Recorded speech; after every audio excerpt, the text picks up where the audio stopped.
Sleep in a space where shadows crawl. Something's watching through the wall. Footsteps echo, no one there. Cold wind breathing down your neck. Beware. Eyes in the dark, you feel it move. Truth or fear, what do you choose? Welcome to the dark side. Step inside the night. Creepy culture calling. Yeah, we shining bright. Stories that will haunt you. Truth you can't ignore. Jennifer's bringing what you felt before. Keep it creepy. Hear the unknown call. Keep it creepy. Something's in us all.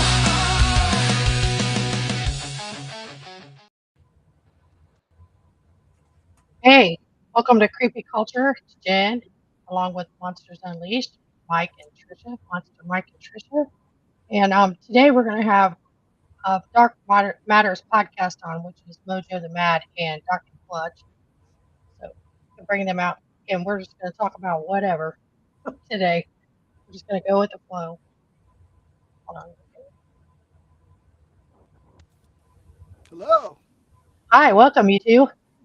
Hello, hello. Thanks for having us. How How you you doing? doing? How's everyone doing today? Hope you're all having a great weekend. Yeah, I enjoyed that intro song. That was great. Yeah, it's Yes. pretty good, isn't it? Yeah. Trish made it. Very nice. We Trisha were going did. to have MoJoe on our show yesterday, and Dr. Clutch couldn't come, so Jen was going to have MoJoe and Dr. Clutch tonight.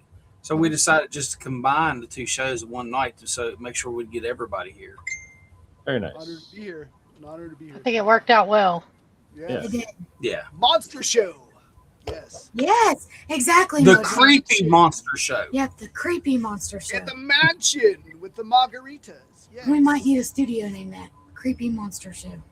The Mad Creepy Creepy Monster Show. Maybe we'll start a show, call it Creepy Monsters. That's the one. Yes. They That's usually funny. hang out at night at Walmart, don't they?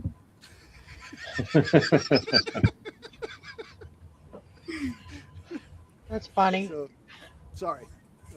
So actually, there is actually relevance to Walmart. I don't know if you guys are familiar with Dr. David Jacobs, but he claims that human hybrids or hybrids tend to hang out in suburban areas and shop at Walmart. I've heard this, and I've had a couple retail experiences with something that I wasn't sure was. Yeah, I was going to say, I've seen some freaks at Walmart, so It could be Right.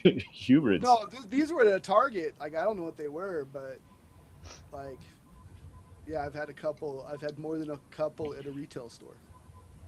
Look, I was at Walmart one day, and I was going across the back aisles and looking down the main aisles because I was looking for something, and I seen this woman, and honestly, I thought she was dressed in a pear costume because she had on this green shirt, but she was shaped like a pear, come down like this.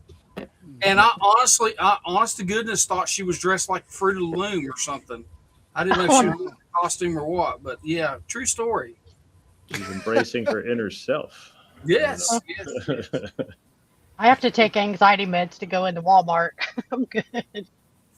Well, Have you heard of the Walmart conspiracy theory of the underground bases underneath Walmarts? I have. Yes, They're to all sacrifice tunnels. people for lower prices. Yes, I've heard of this. For lower prices. Yeah. there's only one group that's going to have the ultimate lowest prices available. Yes. Yes. I have heard that before. I've also heard the little conspiracy about them being what do you call them? Oh my gosh, what is the word? Somebody help me. Deep underground like a- military bases. Well, FEMA camps or whatever. FEMA camp. Oh, Yeah. okay. Walmart is an evil corporation, and they're probably going to sue me if they hear this. But I watched a video on them, and they pay off other consumers to get them lower prices for their store. Like if you go to Walmart, soda is always cheaper at Walmart. I mean, it really undercuts all the other local stores. And that's There's because they have definitely Pepsi and Coke in their back pocket. So they get it way cheaper than anybody else can get it, so they can sell it at that lower price. Yes, So they're definitely just a marketing the product presence to soda in hub? the Walmarts. Yeah, that's what they do. I mean, they get it super cheap, 'Cause really cheap, and they make a huge profit off of it because they're getting it so cheap. Because I was really confused because I always go to Kroger's and get the buy two, get two free or, Kroger's does it too. yeah, that makes sense. But in some areas, they put Food Line completely out of business because of their marketing strategies, how they do things like that. I used to work for Walmart. They were actually investigated by the government for it. Oh, really? I didn't know Did that. anything come of that, or did they just buy the government? No, the government found that they were doing that, and I forget what that guy said that they did to them, but yeah, it wasn't good. They got like fined super, really big. But which, I mean, it doesn't matter how much they fine Walmart. They have so much money they just hemorrhage money. Yeah. I do think Amazon's a little easier than Walmart to deal Yeah. with. I've found myself shopping more with Amazon here in the past, say, 2 years than I shop. I very seldom ever go to Walmart. My wife will go there and grab a few groceries from time to time, but now all my major purchases are purchased through like Amazon, eBay. I do a lot of shopping with eBay, and the only bad thing of it is eBay takes so long for shipping. If eBay had the express shipping like Amazon does, eBay would put Amazon out of business because their prices are way cheaper. You can go to eBay and buy something for $9.99, and you go to Amazon and it's $33.99. But you got to wait for shipping. You got to wait like 5 days to get what you need. Oh, Jesus. Who can do that? Who can wait 5 days? And then you can always shop at Posh. Jen, shop at Posh and buy it from Jen because Jen is a seller on Posh. I am. Yep. Awesome. And I do buy stuff off Poshmark all the time. I need to quit. Nice. Speaking of buying and Poshmark, Jen, I need a new pair of hiking shoes. I busted the toes out of these ones. No way. Did you really? Yeah, I hike. I told you I'm always in the woods. I'm hiking a lot, but yeah, the toes busted out. So. Nope. Let me tell you one on Trisha. We were out there last night. We were on our way walking back out. We were going to head down to where we had parked, and we were going to set up at a picnic table down there and just listen, And we're coming out. We're almost out. And Trisha says, "Whoa, what's that?" And we turn around, and I had my headlamp on, and I hit it, and all you seen was like this glowing eye beside of this tree. Oof. Really bright. Is And it an eye or an orb? You think it could have been an orb? off Trisha went. She went in there Off I went. wide open towards it. And I yelled at her and I told her, I said, stop, And cause I thought it was moving. I thought it moved. I thought I saw it move, but it, And so I said, wait a second. And we all lit up our lights onto it. And then we realized it was one of those glow tacks that someone had stuck into a tree. But if you would have seen it, you would have honestly thought it was eye shine because it looked just like eye shine. And then Scott hit it with his super bright light and it lit up the tree that it was on. I was just gonna go check it out. If it's a being, and this is how I've been even in the LBL, and Jen can back me up on this. If there's something standing there, and I snap a photo, best way to debunk it's go check it out. So that's what I did last night. And Dad's like, stop. So I started backing up, back down to him, and it ended up being a trail marker. That's really disappointing. It was a trail marker. Well, I didn't want to put her in between me and it, because she was directly in between me and it. And if it was something that was going to charge us, she would have been right in the way, and we'd have had I couldn't have done anything, so. But yeah, it was interesting. We had a good night. We did. We really did. We picked up something we don't know what it was. When we first picked it up on infrared, it was in behind this tree, but you could see it sticking out from both sides. And as we're watching it, it moves to look around the tree at us. And we could see it moving because it would move in and out. And Scott's camera that had the infrared on it fell. When it did, it like ejected the infrared sensor. And we were there 20 minutes with bright flashlights looking, trying to find this $400 little infrared thing. Oh, no. And we found it, and he plugged it back in, and we were looking again, and it was gone. And I guess the bright lights and everything spooked it, and it just jetted. I got a tick on my stomach looking for that infrared. Oh, no. I Oh, don't yeah. want to do with no ticks. So, Um, Mike and Tricia, how long you been hunting for Sasquatch or doing the or cryptid hunting? It'll be a year next month. Yeah, as Monsters Unleashed, it's been a year. It'll be a year next month. So we're going to have to figure out something to do big for our 1 year anniversary. Yeah, hell yeah. Right on. Cool. But yeah, I mean, it's been a year, and we look forward to many more years doing it. Has it been mostly just the U.S. or completely the United States? Yeah, it's been Kentucky, Tennessee, West Virginia, and North Carolina. Are you familiar with what's his name?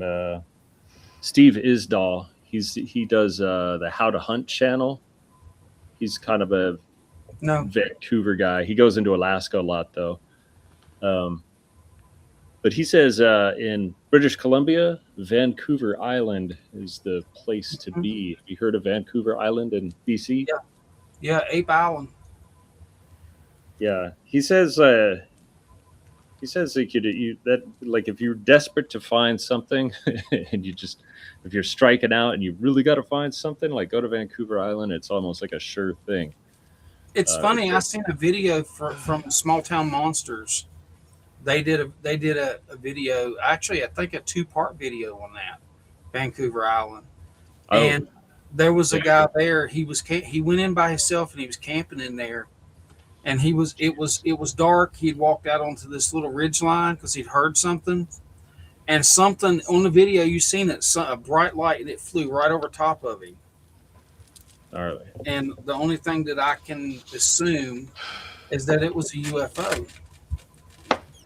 It was bright. It flew right over top of the trees, right in front of him. But he got it on camera. That's cool. He That's did, cool. yeah. Yeah. Absolutely. That's the best evidence. If it doesn't happen too quick where you can catch it on camera or whatever, if you can find that proof that legitimizes the story.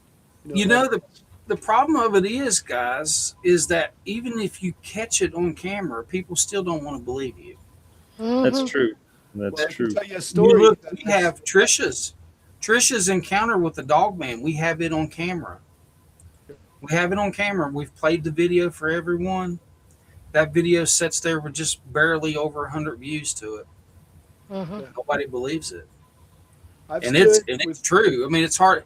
It's what she's seen is just unbelievable. I don't let people get to me. I know what I saw. I know what my team went through with it. I know what I've been with it, and I really don't give two shits about people's opinion about it because I was there, they weren't.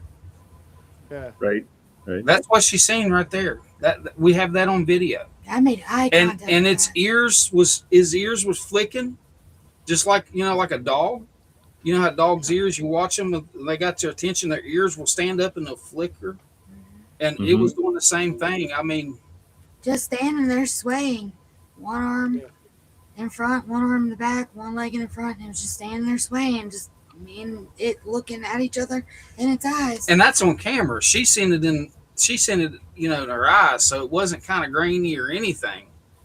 And on camera, it's a pretty good picture. But what would you say the type of face was? Is that like German Shepherd or? That's the actual steal that we took from the video right there. No, it was more hyena.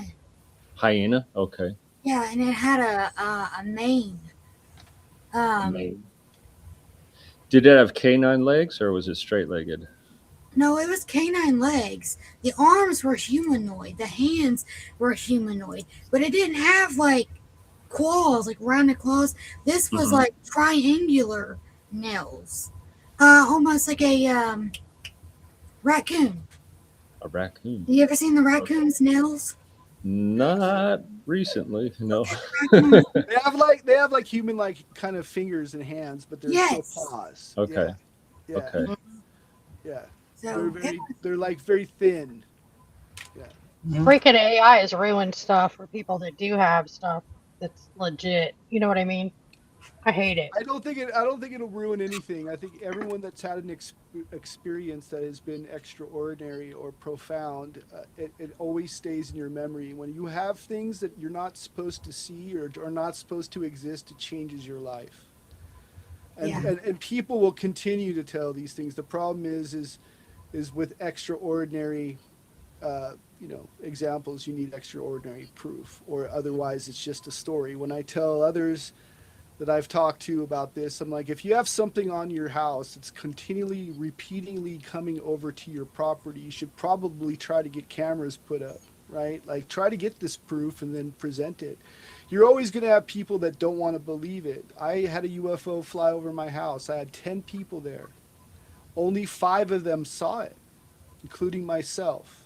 The other half couldn't even see it. I think there's a part of the human mind and consciousness when it comes to this stuff that, like, once you see something like that and it's legit, like that kind of whatever vibrational energy that is, and you see it and it's before you, it literally changes your awareness and who you are, so that then the next one can't hide because you've already seen it, right? Right.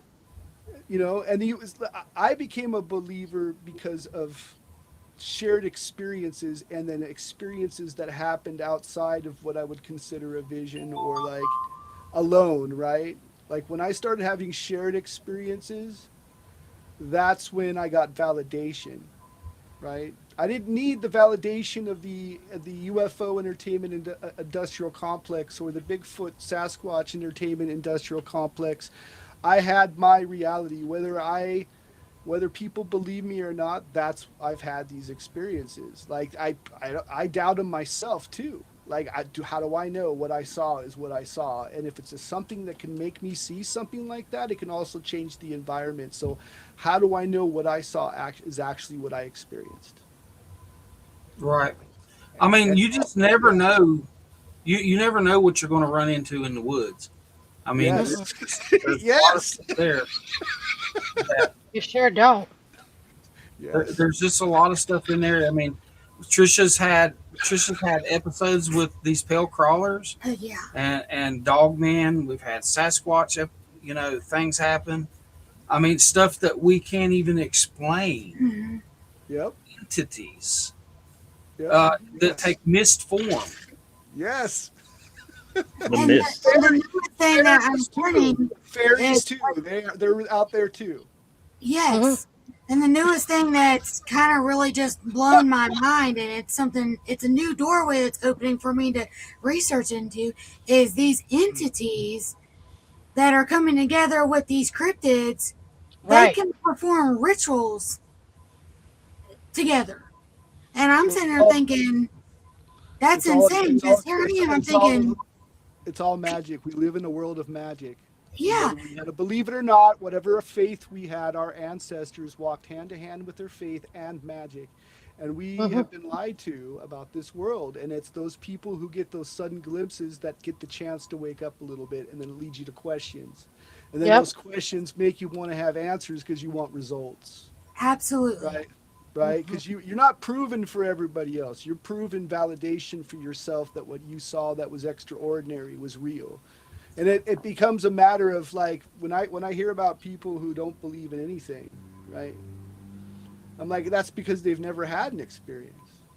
And like in the LBL there, Yeah. it's they have so much that they're dealing with, because people go in here and they do rituals and they do devil worshiping and try to, bring demons up and all this stuff. It's just the stuff that they do in this place makes it one of the most extraordinary places I've ever been in. And the fact of it is, and Jen's right there, she can tell you. The fact of it is, when you go there and you leave, you crave to go back there. Mm-hmm. You That's you a can't fact. wait. Yes, you never. want to go back. You want more. Yes. Yes. I mean, we had War Criminal in here. He'll tell you. Martin Groves says in his third book, in the first chapter, he talks about the LBL calls to you. It does. Interesting. Yes. It calls to you to call you What back. What if the land there itself has always been an area of spiritual and strange, energetic vibrations? Well, what if I it's said- legendary, like towards, as man created fire? What if what you're looking at is a place where the intersection of reality and human consciousness meet? There are entities out there that people have described that seem to come out of comic books. We had a guy on our show just last night who was talking about an evil Spider-Man encounter he had out in Arizona. I don't know. If And it that's was- That's kind of cool. well, that's. I don't think it was the Marvel Spider-Man, though. I mean, No, there's been people though. It's a very small percentage of the population there's been like 3 or 4 accounts of this thing, right? That resembles that supposedly. That's how they picked it. Although we did a AI rendition of it, and it did a not little look bit more like the different. Marvel Spider-Man. No, no, it didn't. It didn't look like Marvel Spider-Man.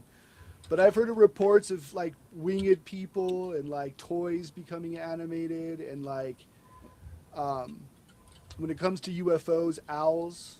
When you see like a weird owl outside of your Yes. house, Mhm. like supposedly people just before an abduction experience have seen a weird owl, and in Latin America, Mexico, the belief is that it's like a witch, right? Like the owl's a witch.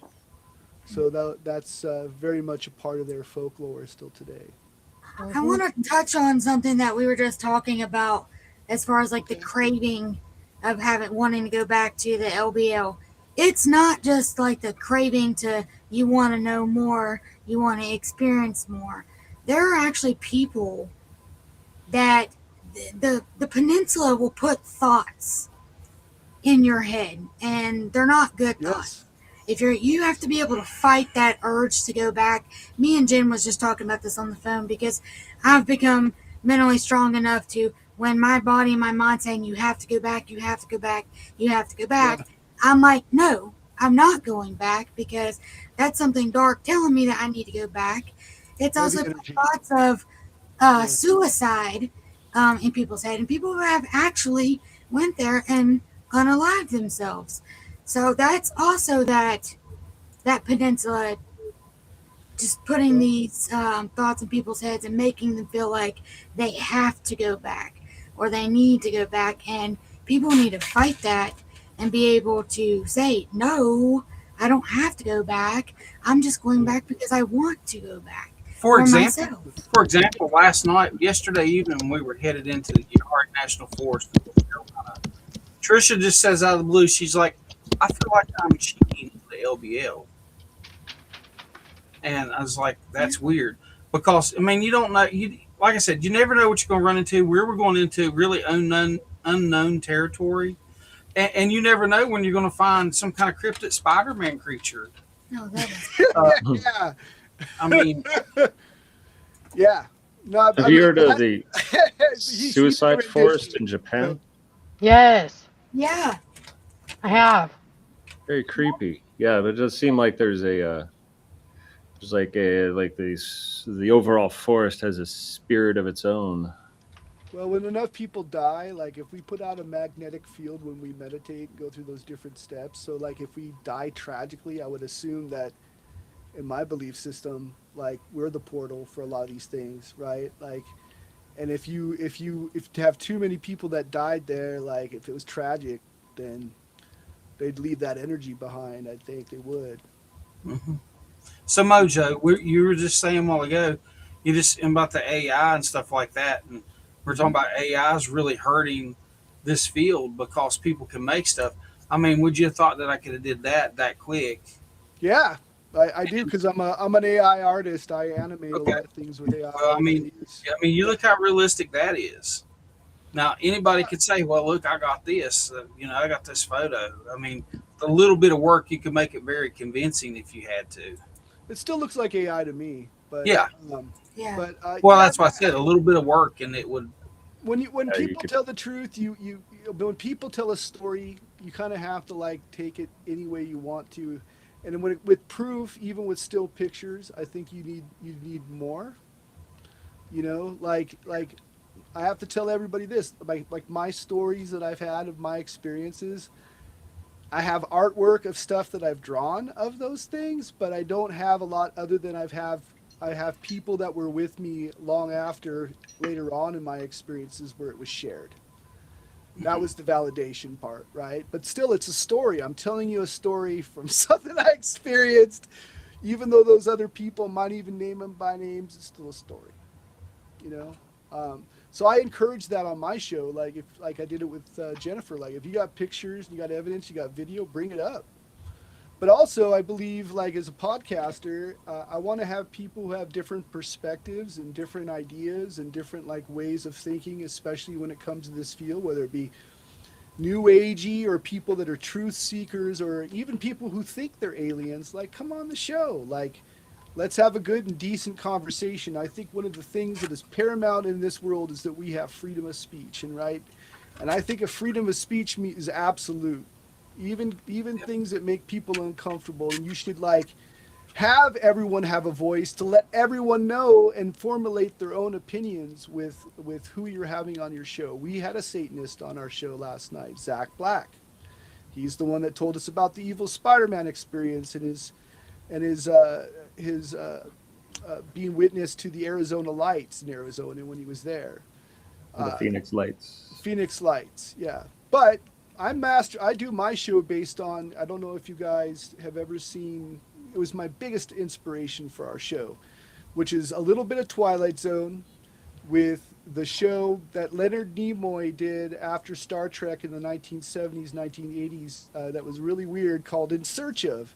And I wanted to do that. I wanted to bring that feeling of this into this for everyone to get into that kind of frame of mind. Even this picture right here you see of Dr. Clutch's avatar, that's that's kind of what we're going for. So we do a lot of black and white, and we want to make it as entertaining. We also like to joke and have a sense of humor because whatever this thing is, it's got a sense of humor in it. And if you don't laugh about it, it's gonna mess with you. Like, you know what I'm saying? So yeah, Oh, I completely understand what you're saying. yeah. I laugh at me catching on fire all the time. Yeah, yeah, you have to, especially in podcasting too. You have to have a sense of humor because when you're dealing with electronics, even as a musician, I noticed that like something catastrophic can happen at any time. Yeah, so you almost have to think on your feet and learn from your mistakes and like it's a good experience though, you know. I want to know the creepiest things each of you have ever seen that terrified you. Okay. Who's first? You guys pick that. I don't care which one. You go first, MoJoe. Okay. I mean, I could tell you the story. It has to be the creepiest. Well, okay. The creepiest. Creepiest story is the drone story. The drone story.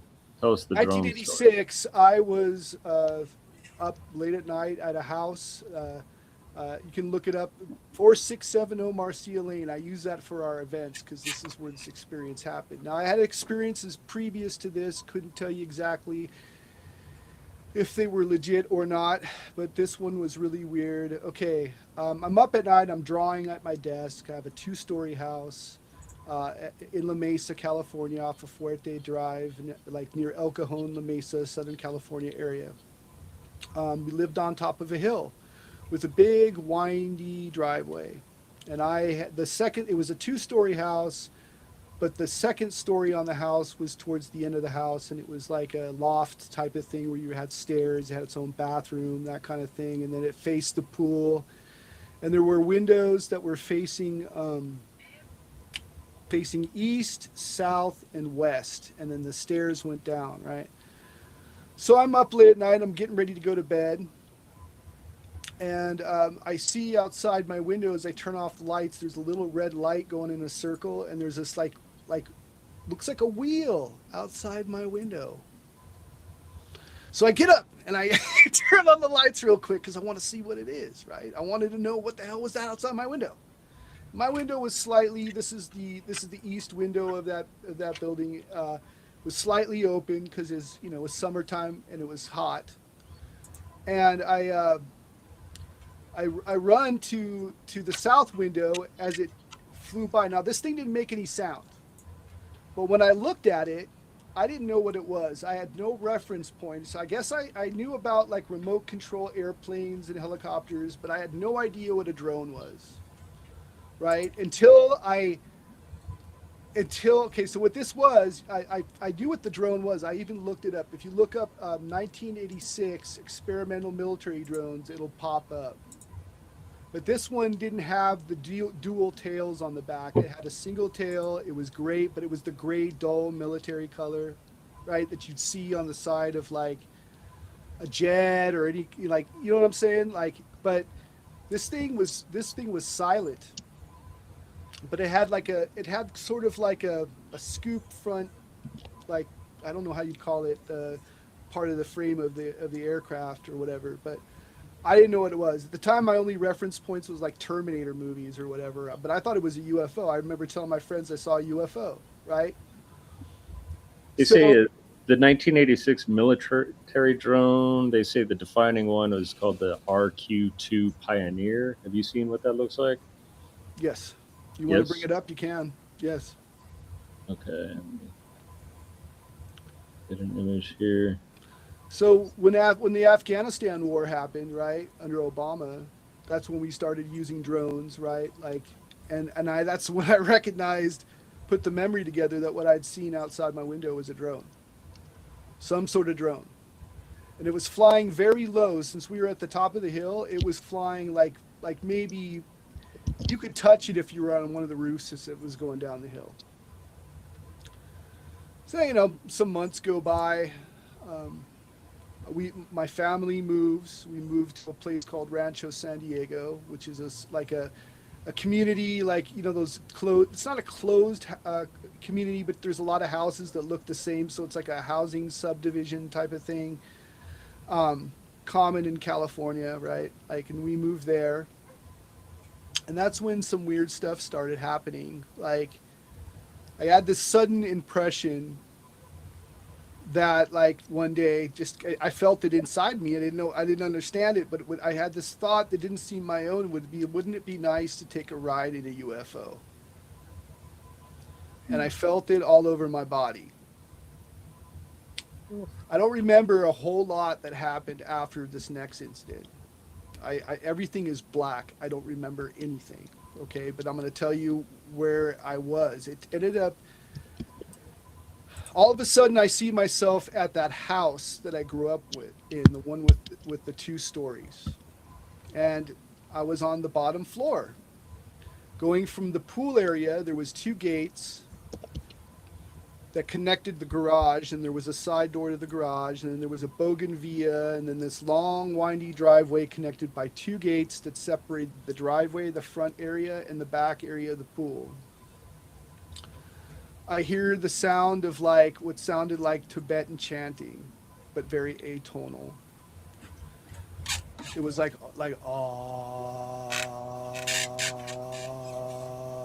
that, like just straight up like that, like monks chanting, but like as if it was an instrument or something. It was weird.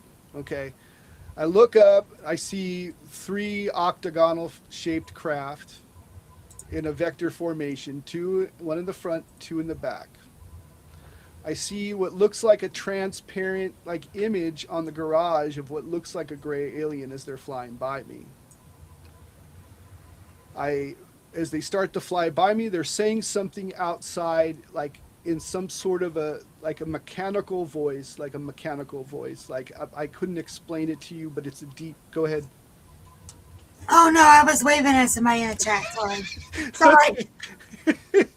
Okay. Okay. So I hear this. I feel the sound. Right. I go through the gate, and then I cry out to it. And then, okay, I want to add this too. Okay, I'll talk about that later. This is where I start to think that this may or may not have been an ET experience, but maybe something because I saw something I wasn't supposed to see. Okay. So I cry out to it and go out the driveway. Don't leave me here. All right. One of them flies. The two of them fly off. One of them lands at the end of the driveway. It looks like a toy. I get closer to that toy, and then all of a sudden it turns into a big ship, and then something grabs me that looks like a fetus type thing, and then I'm starting to have strange, like I don't know how to explain it, but fragmentation or scenes. Like the first scene that I remember, I was in a white room that looked like a dentist office with a dentist alcove on the left-hand side, and I feel like I'm on a slanted board. It's pure white. Everything is made from the floor. There's a light that you couldn't tell what direction it was in, but it was bright. Then the little, they were, I would guess you would call them, I called them Time Life aliens at the time because my only reference point was an alien face in a Time Life book. And they were small. They were, I don't know if they were gray, but they were white in color, almost as white as the color of the ship inside.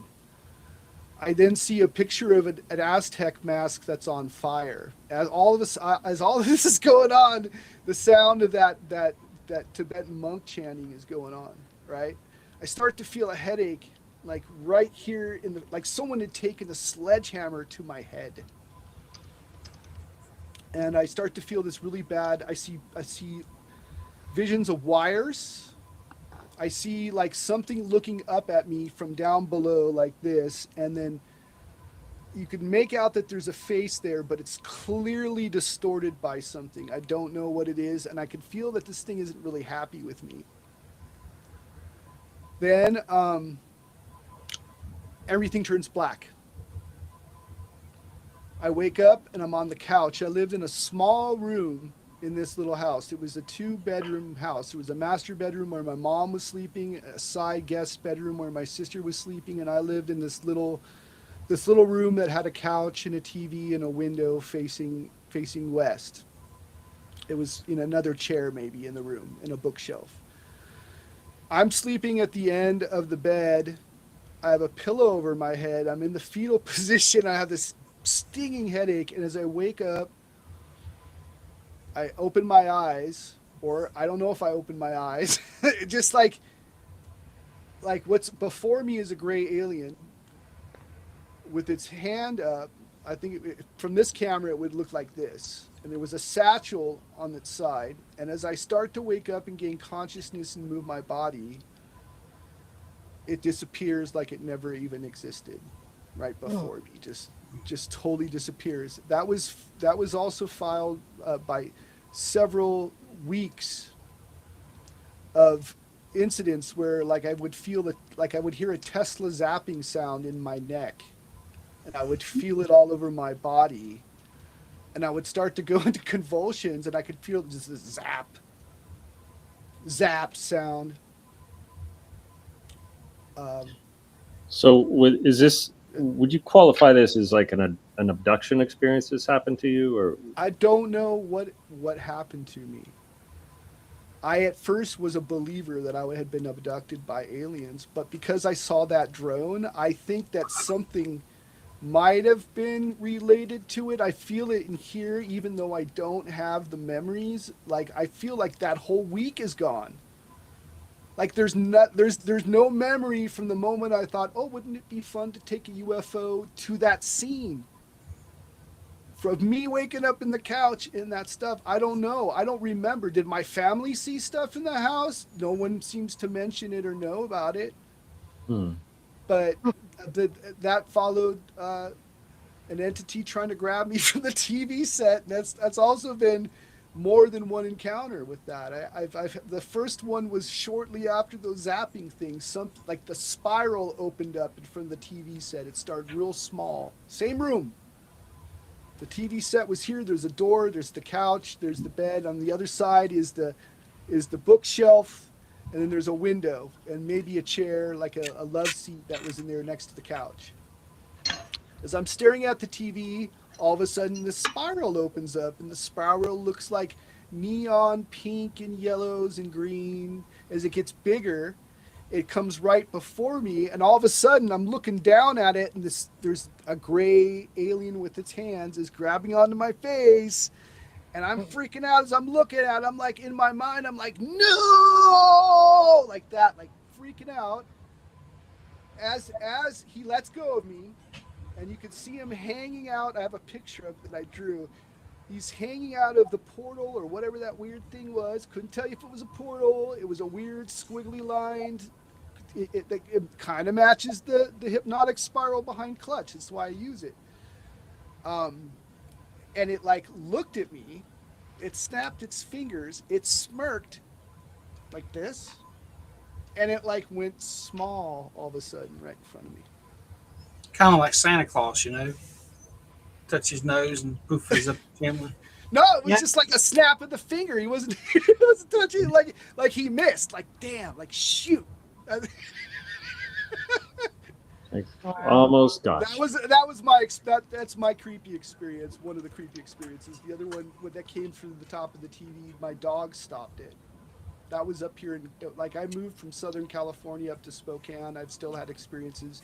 This is where the experiences are now shared, is up here in Washington State, but a lot more than they were down in Southern California. But that's one of my weird stories. The other one with the dog, it just all of a sudden there was that spiral thing above the TV, and I saw a face pop out of it with really big eyes, like I was locking eyes with this thing. Had really big eyes, sort of a weird oblong head, and it was coming out of the top of the TV. My dogs were on my lap. At that time, I had a Chihuahua, and I still have the pug that's here, Diesel. They both, like, the Chihuahua got up and started, like, you know how their hair stands up, like when there's something weird happening or they get scared, right? That's what the Chihuahua was doing. And he was trying to lock eyes with me. He protected me from when this thing was whatever it was trying to lock eyes with me and show itself. Now you tell me, like, those are my stories. Like, you tell me like what you think. I mean, if you don't have to believe me, but these are the things that I experienced, like profound weirdness. That's creepy. I don't like you waking up to a gray looking at you. That's terrifying. Well, it was like on the other side near the windows where it was. It wasn't like it just had its hand up with the satchel on, like it was waving goodbye or just saying goodbye as it disappeared. It sounds like an abduction experience, though. Definitely does. Sayonara.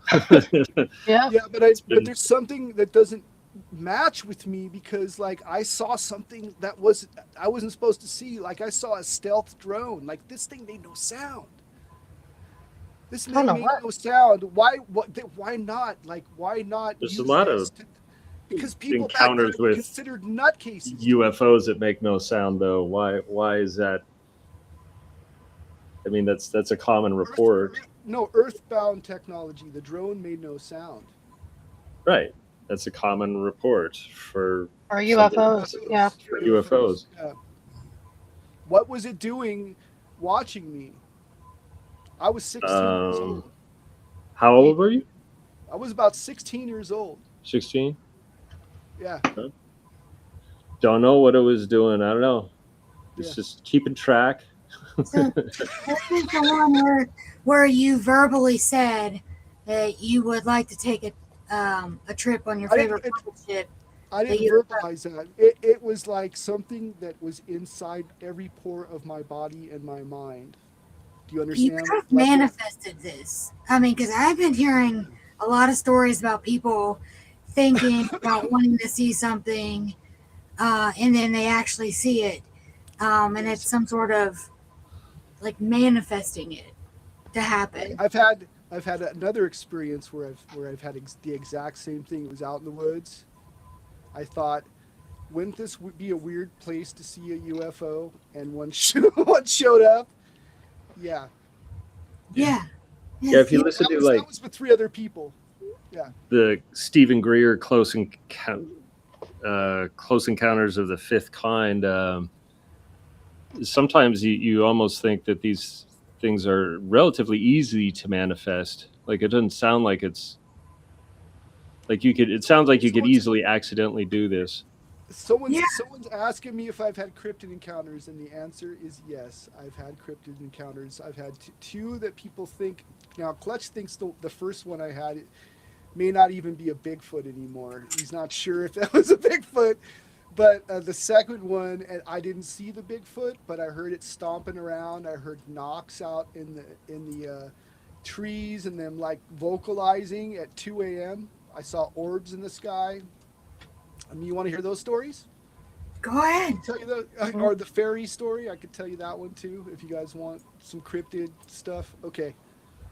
So in 2018, the cusp of 2019, I moved from Southern California to Eastern Washington. We came in just before a big snowstorm. Probably the last two real big snowstorms out here in Spokane were 2019 and 2020.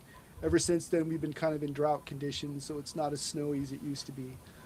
But this one was a big one. So the first night, this one was just, maybe this has nothing to do with anything, right? Don't know. But we heard what sounded like walking on our deck and like walking on our roof, like something was stepping on our roof. And we were like, what is that? Like, you know, a house creaks sometimes and it does certain things. This sounded like something was walking on our roof. So we didn't think anything of it.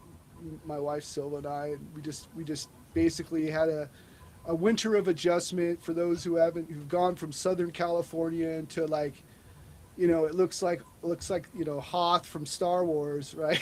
You're not used to like it being dark all the time. So we slept most of the winter and got adjusted to the new climate. And then springtime rolled around, and it was a beautiful spring, right? This is the spring of 2019. And we just moved into this house, the one that I'm in right now. Not the mansion before me, but the house that I'm in right now. We had a series of I'm gonna do it with my ring next to the mic because I want you guys to hear like what I heard coming from the door. It was a knock like this. It was like that, but like sloppy, like a finger, okay, like a finger, like just kind of like that. And I'd answer the door. The dogs would bark. My wife would sit and answer, and I'd open the door. Nothing's there. Nothing at all. Happens more than a few times. So one day, I heard a knock at the door. The dogs are barking. My wife and I, for some reason, have different memories of this. My memory is that she walked into the back and wanted to get some makeup on and get ready, and I was there with the dogs. She tells me she was there in the spot. Okay, so you guys tell me if I'm out of my damn mind, but I open the door, and I have something that happened to me when I'm around these entities or whatever, where time slows down. I have the only way I can explain it is like someone is like, you've had an accident and like your mind is trying to slow things down, but like slower than that, right? Because it's like happening to you all of a sudden right before you. So I open the door and I look outside the driveway, and everything's bright, everything's slowing down. I'm seeing what looks like the weird dust trails of dust that I wouldn't normally be able to see if I was just in my right mind or whatever. And I look out, and there's this thing running in place. Next to the tree, we have steps that lead down to my driveway. The driveway is a short driveway, and then we have this kind of uplifted like grass area that has a two-tier area for plants, and there used to be a pine tree that was there on my neighbor's property, and that's what this thing was behind. This thing looked like it was two-dimensional. It was running in place, okay? It was running in place like this, like almost over-exaggerated, right? I watched this thing go from 2D to 3D. This thing was massive. It looked like it was made out of shadow, like totally out of shadow. Like it was made out of like the only way, like if you ever see a grill that's up against a wall on a hot day, and it's bright light, right, and you see the heat coming off your grill. Yeah. Well, this thing had that kind of like ephemera about it while it was running. Hmm. So it looked Sounds like it familiar. was made out of wispy shadow. That sounds oddly familiar. But go ahead. No. I want Okay, to. so Continue and for something more. I live in the corner. This is in the city of Spokane, but at the very last edge of the city, right? Like I could drive 15 minutes and be in farmland. Like I'm not in, but it's in Spokane. So anyway, it runs from my. I'm going to try to find a picture of it because I mean I want you guys to see what I saw. And then there's 2 drawings of it. The first one I drew looks proportionally totally different than the first one, but I think it was because I was freaking out while I was trying to remember every detail of what I was seeing at that time. I And then have drew some. another picture. What's up? You have them? I think I have 2. Yeah, those you are just the need- 2. Those are the Is it- 2. That one. Okay, so that's the second drawing when I decided, okay, the first drawing is not, I was trying to draw it as fast as I can. So that's the second drawing. Okay, so the first drawing is that. Okay, and that was me trying to draw it like right after, like I was freaking out drawing this stuff. So anyway, this thing runs, it's big, it goes to my neighbor's driveway. She has a garage that extends into a walkway, so it's kind of like private, so it's a very short like driveway that kind of leans down. There's the garage right there, and then her house is a little ways up. Well, this thing went to the side of the garage. It put its hand where the gutter was, and then it like started coming out, and then it turned and faced me, and that's when you show them this picture right here, like the black one. So when I described it, it was like really long armed, right? It like had massive shoulders, okay? Massive shoulders like that. The light was reflecting off its muscles, its face. It had like kind of like a praying mantis shaped face. You know how praying mantis shaped faces are triangles, kind of? That was like where basically it was kind of hunched, right? Right. So when it came out, it was hunched. When it faced me is when I saw this, and all I could see was the whites of its eyes and the light glistening off the shadow, whatever that shadow, because it felt like it was made out of shadow. Like it sucked the light around it in, right? That's what I experienced. And that's when I closed the door and said, nope, not today. And I walked back in the house because I didn't want to deal with it. I don't blame you. Yeah, Not I've done today, a lot of Satan. nope, not today's when I've seen Shit's shit. terrifying. It really is. I mean, it's not that terrifying to me. It's just like something in my mind it doesn't want to deal with it. I thought it's weird that it's running in place. No, that's what it was in 2D. It looked like it was like coming out of its own shadow. It was, I don't know how to explain it. The 2-dimensional characters I've heard of from people that have done DMT, so sometimes a port of 2D characters, which I think is pretty weird.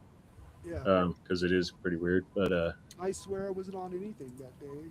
Yeah, I'm just saying that that is a thing. Experience. The other one was at Skookum Lake.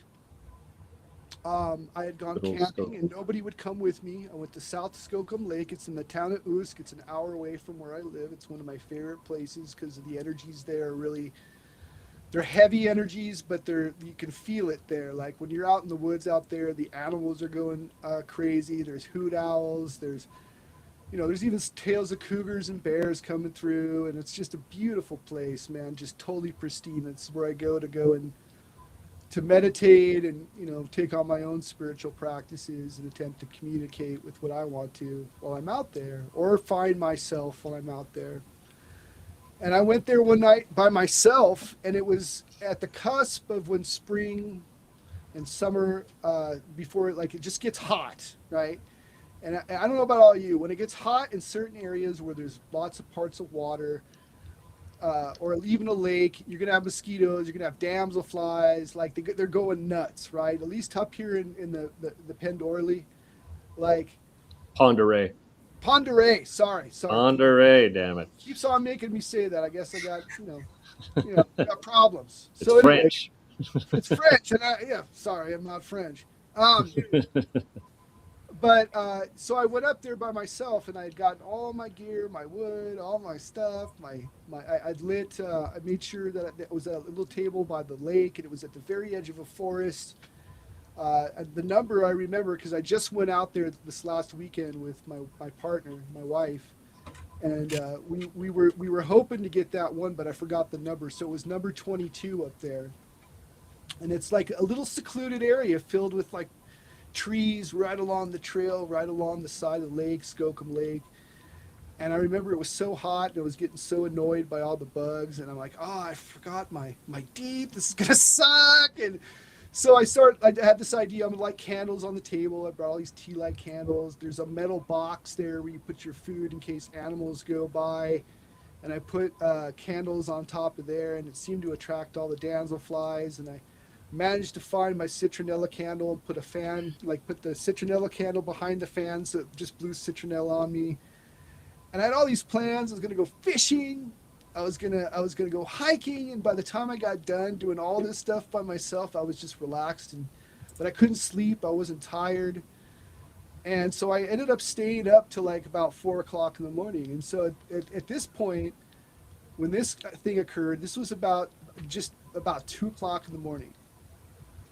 I hear the sound of what sounds like a jet streaks by, like a loud one, like flying low. Like if you've ever been near like a military jet that flies by, how loud they are. Yeah. That's what I heard. I was looking for it and I couldn't see anything. I didn't hear any. I just heard the sound, and I look up and there's these weird like golden orb cluster up in the sky. And they're like big, and then they're small, and then they're big, and it almost looks like a cloud, but they're definitely orb-like. And then the jet sound comes back, and like it goes away. It's not even in the sky anymore. And I'm like, what? And then that's when I started hearing like, it was like, and then something would knock at a tree, and that would be followed by other ones that were like nearby along the lake. And then like I think because I had candles in it, like it attracted something that was just trying to figure me out, because it was like I heard like stomping through leaves going back and forth, like something was pacing on the very edge of the forest. And like the knocking was going on, and then that went on for quite a bit. Kind of like sometimes you'd hear like a few at the end of the lake, and then you'd hear something up close, knock, like that, it sure sounded like the vocalizations I've heard of those things like yelling. I'm telling you, that's what it sounded like and then knock. Probably was. Oh, that sounds familiar too. You Don't guys it? want to listen to something? Because I think we have it loaded in here. The video of Yeah, Oh, see if but- it sounds like this, MoJoe. Yeah, see if it sounds like this. I don't know whose folder it would be in. It might be Cryptid Awakenings. We'll let Dr. Clutch talk. Maybe he can tell you about I how hear the sample first. Yeah. I need to hear your scariest thing, Dr. Clutch. My scariest thing. Oh, okay, try my folder. Oh, yeah, it is. It's right there. Yep, that one. This All right, folder. here we go.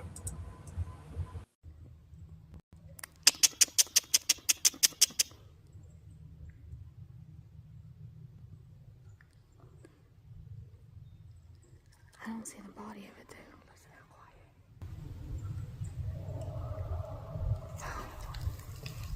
Did you fucking hear it? louder. Did I fucking hear that? Yeah. So was it like that? Louder. Oh, it was loud. Partying, This- man. Let me tell you, they call it Skookum Lake because Skookum means Bigfoot in the native up here. That's exactly what that was. Yeah, Yeah. Skookum. Yeah, you know. Yeah. So in fact, it was way louder. Like we described it as if like a Jurassic Park movie. Yeah. Yeah. It was like that. But you know, when you get that stuff on camera, it downplays the audio. It's never like it was being there in person. Right. So yeah, that's cool. See, right there's a validation, Mojo. We've heard something the exact same as you have. Just like your those waves, like those heat waves you were seeing. I've seen that They did. just about a month ago. I watched this. It's a vertical heat waves walking into like this not into a tree, but it smacked a tree, a small tree. And then up behind it was this blue misty smoke, which my team members Andy and Crystal, they saw the smoke, but I watched this vertical heat waves, as best I can describe them, walk into the street, smack into the street. I've had So many that's pretty awesome that you said that. Yeah. See, there's those validations, man. Right. Dr. Clutch she wanted Dr. Clutch to tell a story. I know I've been telling a few stories here, so go ahead. I do. I want to hear Dr. Clutch before we go. Sure. I want to hear what he's heard. Sure. This was pretty recent. I don't have the number of stories that MoJoe has, but I would say the weirdest, the creepiest thing that happened.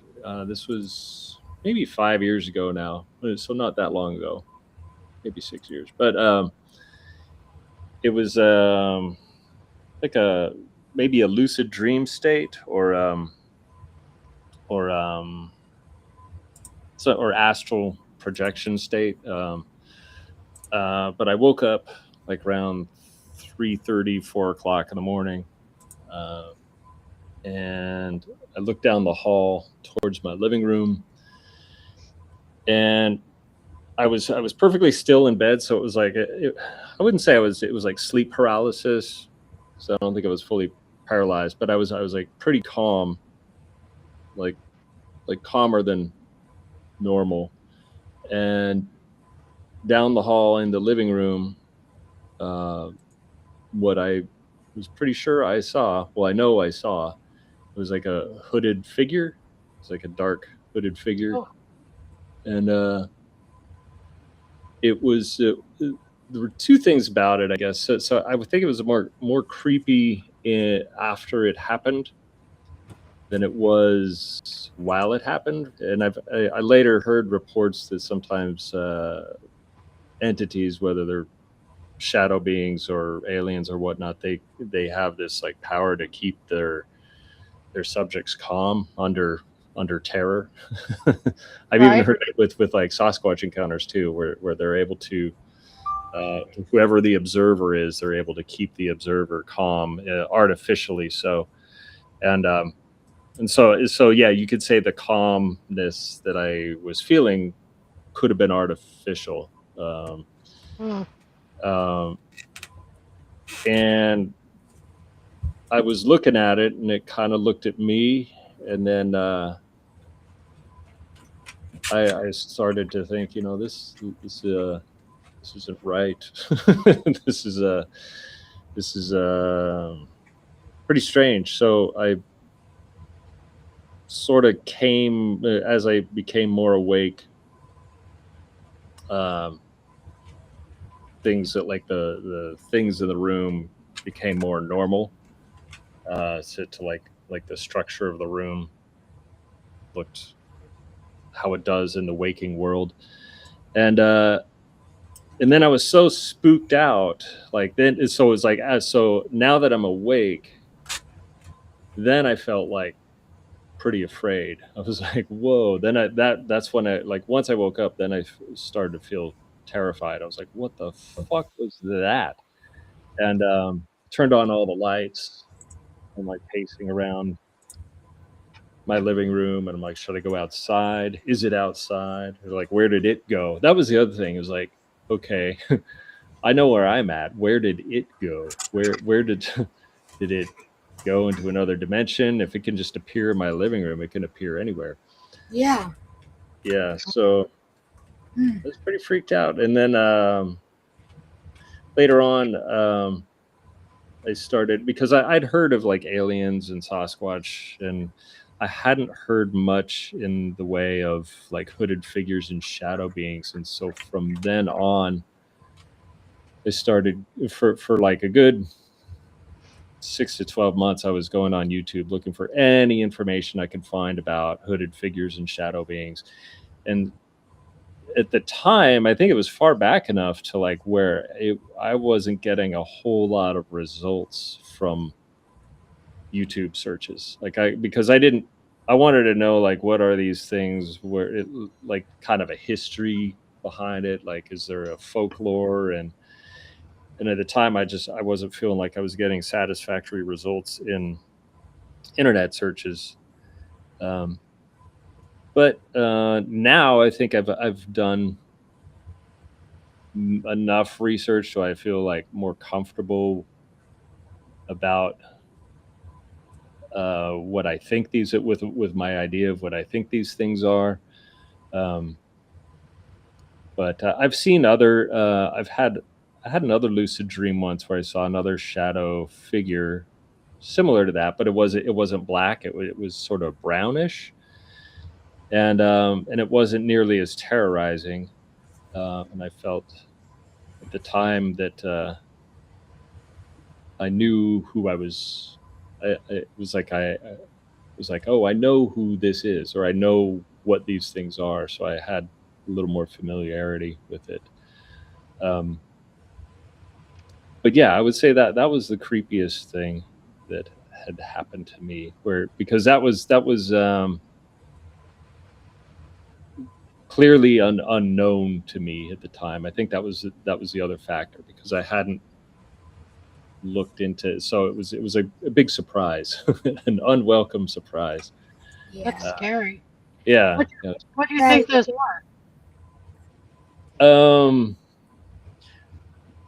I think there's something about the so I've developed sort of a hypothesis of what I would call a multiverse hypothesis. So I think these things are Yeah. That, in their own, they have their own ecosystem, their own environment. There's another theory I've heard about. It's sort of a Christian theory, I guess, where um, souls that die that don't that refuse to go to where they're supposed to go, they end up in this area called the drift, hmm and that's sort of where they stay, or they choose to stay until they're later picked up or go to the ecosystem they're supposed to go to, whether it's heaven or hell or something. So you can say it's like something of a purgatory. And then there's other times I think that they belong to something, that there's like a maybe some type of unorganized network of or loosely organized network of these things, or maybe different networks. But uh, I don't know. It's kind of like asking like, what's the difference between stormtroopers and Boba Fett? Right. Some are working for the Empire, and some are Gotcha. kind of like their own thing. hmm And um, Yeah. so That's a good analogy. yeah. The other weird thing too is I do think they're kind of related to the Grim Reaper, and I guess in earlier Christian folklore, Satan was thought of as being in a cold place, not a hot place. So hell was like a frozen thing, and that hmm was um, in more of a in another architecture, I guess you could say that they're Saturnian, because in Saturn is supposed to be like the cold planet, or the coldest known planet, and that they knew before they found other planets further out. Um, and so that was supposed to be antithetical to the good god would be the bad god that was further away and cold. And so there did seem to have like Saturnian elements, and these things do feel cold. That was it. They had a cold feeling to them, which is interesting. I would love to interview a shadow creature someday because I have a lot of questions. So, There it goes. It's manifesting right now. yeah, hopefully that doesn't manifest tonight or anything. Right. No doubt. That would have freaked me out. I like how you were talking about the artificial calm. Yeah, the artificial calm. Yeah, I think Yeah. that's a real phenomenon because you hear that across hmm different encounters from aliens to Sasquatch and I guess now shadow creatures. And I get that. I call it getting stuck, but I understand exactly what you're meaning by that. Well, what do you Yeah. guys think of reptilian people? I haven't done a whole lot of dives with reptilians. I was interested in Dr. David Jacobs and his he has a few books out. Like the main one he's known for is a book called The Threat, and he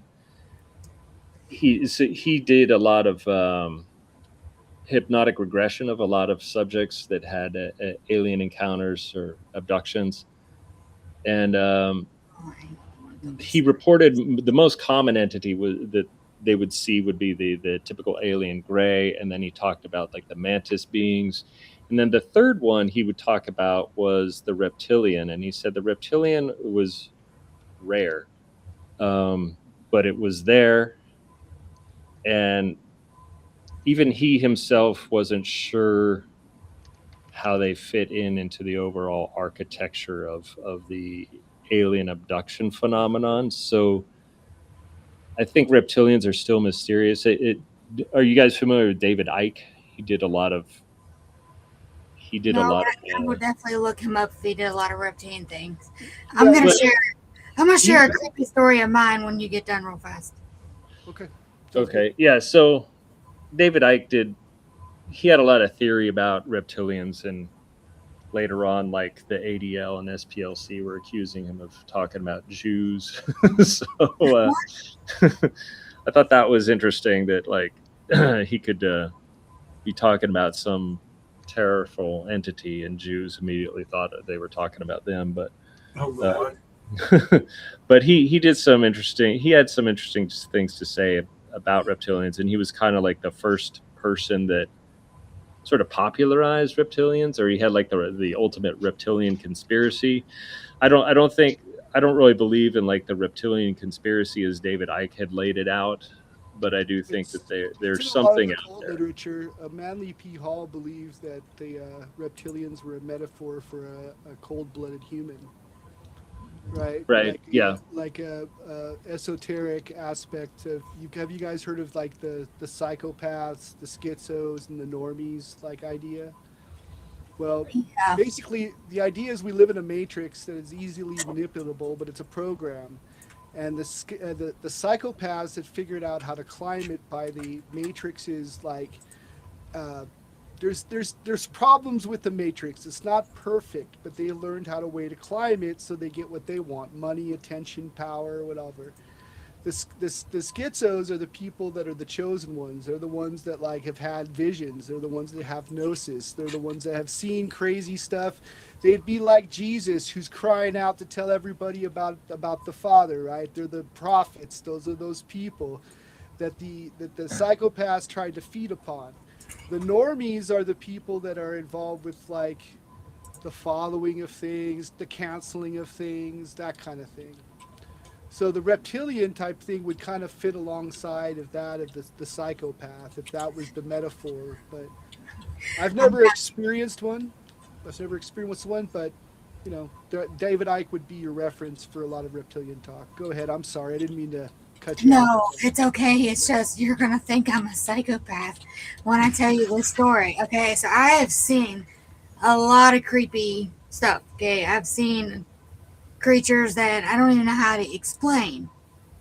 And I'm always in the field. And there was a time that I didn't sleep for 4 days. Wow. Okay, I'm super tired. I'm super emotional, and I'm trying to just make sure everything with our group's going smooth, trying to help my dad out, trying to take care of my kids, be a wife, all that. And reviewing footage takes a long time because we don't just review it once, we review it multiple times, and then each person on our team gets to review it. So I'm going through stuff, haven't slept for 4 days, and I get a phone call. Somebody was telling me something concerning a friend of mine, and I went upstairs to talk to my husband about it. He's sitting on the toilet, okay? So I'm like, where are you? He's in the bathroom. He opens the door, and I'm talking to him, eye contact, talking to him. And next thing you know, I see his pupil go from like our perfectly circular pupils to like a reptilian pupil. That must have been a hard poop. And I jumped back. This is on God the truth, man. I jumped back and went, whoa, what are you? And he's like, what do you mean? And I'm like, you know what I mean. What are you? Why did your eye just go from a normal pupil to a reptilian pupil? And I'm like freaking out. I go and sit on my bed. I'm trying to like process and calm down. And he comes out. I stack pillows in between us. I call Jen, and I'm like, Jen, I think my husband's a reptilian. And she's like, what? Yep. Yeah, that's good. That's a good look for him. So I'm like, I'm about to dangle a mouse over his face and see if he takes the bait. And I'm like, you know what? I'm gonna thermal him. I told her to thermal him too. I'm like freaking out. I have so much anxiety. My chest is tight. I feel like I'm having a heart attack. I'm scared to look at him. I'm scared to move near him. I wouldn't let him walk behind me. I made him walk in front of me. I wouldn't go anywhere alone with him. I was really freaking out. So the next day, Jen calls me and she goes, did you thermal him? And I'm like, no. I'm like, Dad, I'm a little worried to thermal him. And I'm on TikTok Live, and I'm telling this story on TikTok Live, and everybody's laughing. And he walks in, I'm like, why are you home early from work? Did the mothership break down? He just looked at me, and I'm like, wait a minute, is that why you walk funny? Is because you're hiding your tail? And, long story short, I thermaled him. He has a heat signature. I was just really tired and super overstimulated. So, but yeah, that was one of my... Which your husband's weird anyways. I mean, look at him, okay? I hate him. First, so now it's my husband. Well, she's from West Virginia, so it's two the same, Sleep deprivation. Yeah, he's lovely. Not sawtooth. Exactly, sleep deprivation. That was pretty. For long as history is known in all sorts of esoteric books and literature, sleep deprivation plays a major role in contacting entities and opening yourself up to be able to speak to certain entities. The times of 2 a.m.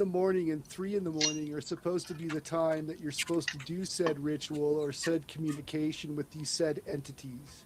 Yep. And that's been long talked about. So altered states of consciousness can happen through, of course, psychedelics, but through pain, through sleep deprivation,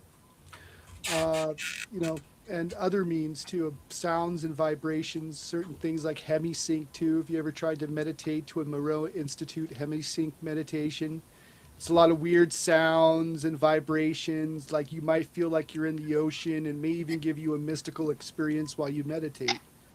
So yeah. I learned a lesson from that. I learned a lesson that it is okay to take a break. So took a break after. Take a break. All work and no fun.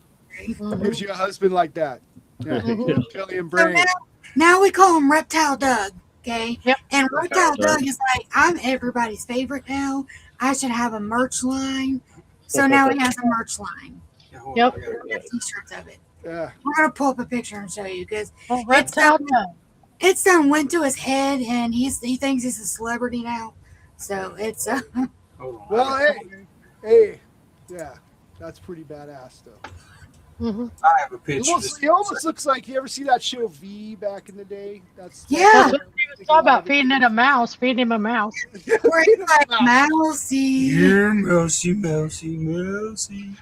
Mm-hmm. Here we go. Here's Reptile Doug's shirt. Yep.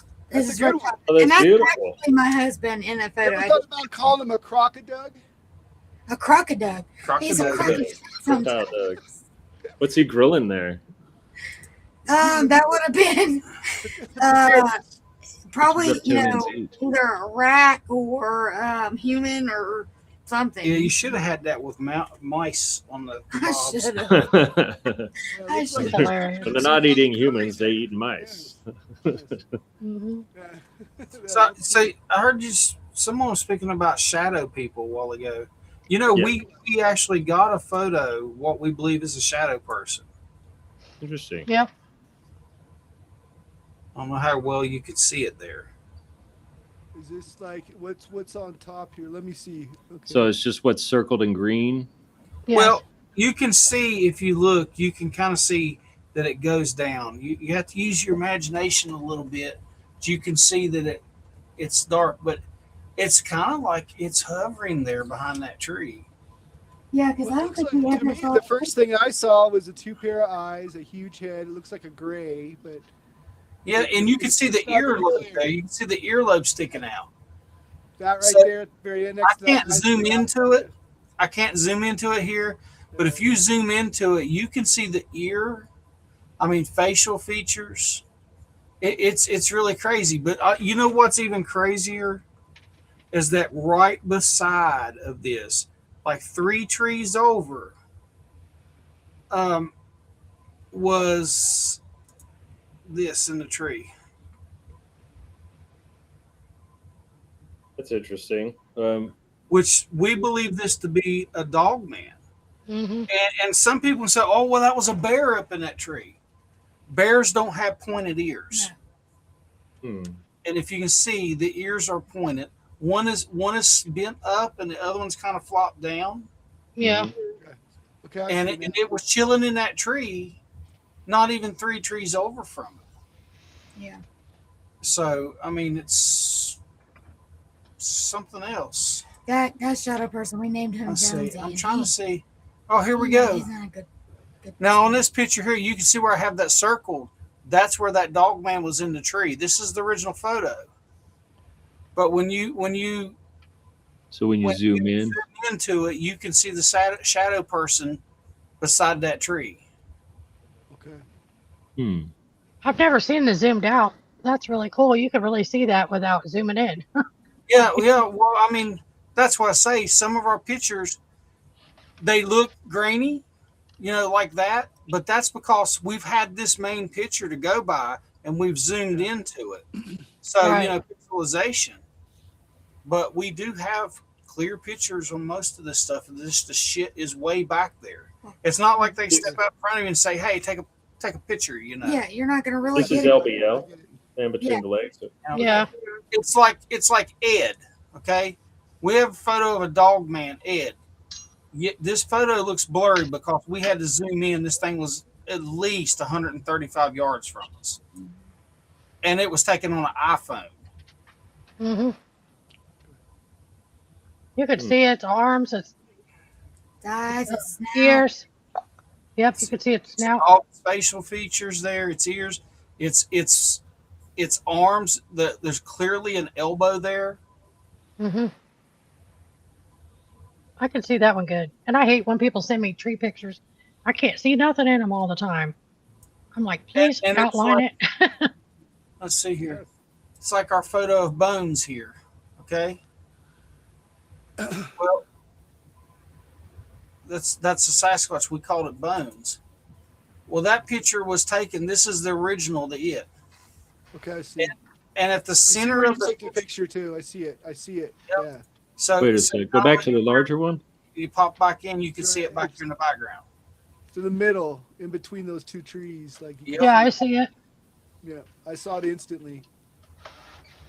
At least the same shape that I saw in the other photo. I see it there. Yeah, this is all in the LBL. I mean, Dogman walking on two legs behind a fence. We snapped this from a video Trisha had. It was they were way over on the other side. She had a video and she come through and I'm like, what the hell is that? Yeah. Now, are you guys familiar with Vic Cundiff, the Dogman Encounters radio? Yeah, I know Vic. I don't know him, but I've heard some of his stuff, yes. Yeah, it's pretty intriguing to say the least. Yeah. Then a Sasquatch that was coming out, peeking out from behind a tree here. This is the same one. Two different poses. Wow. It was moving. We seen this thing. I seen it an hour and a half or so before that. And I paralleled it coming down the road, met up with Trisha. We went down to where it would have crossed at. And then we seen it moving up on top of the ridge. I had to work in to get this photo, and I caught it peeking out from around the tree at us.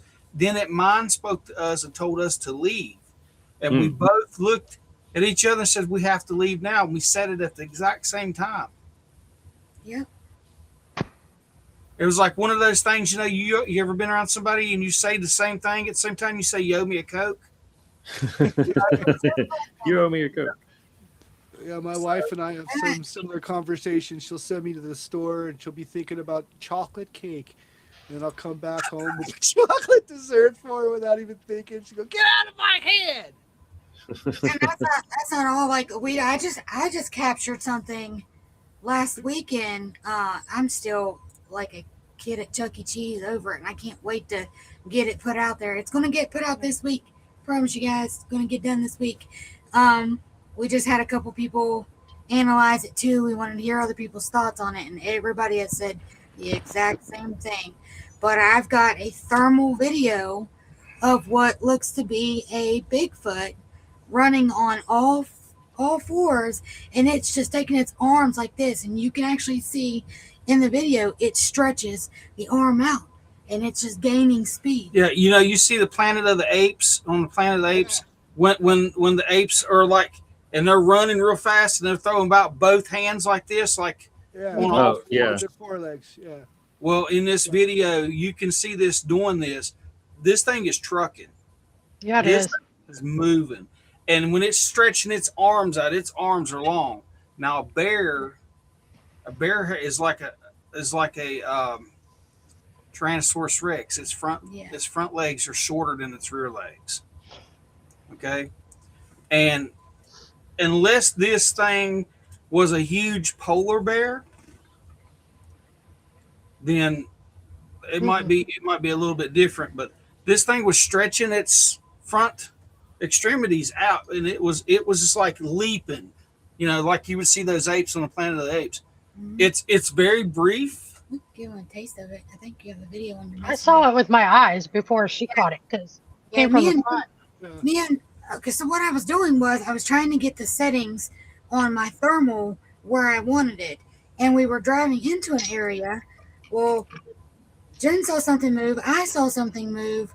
So I popped my head out the window and I just turned. I just got it. I got very lucky to get this, and you could see what I mean by very lucky to get this.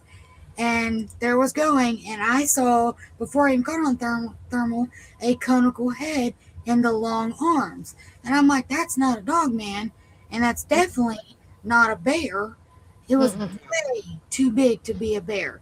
It was Especially huge. in the LBL, we have black bears. Yeah, they can be big, but they don't get that big.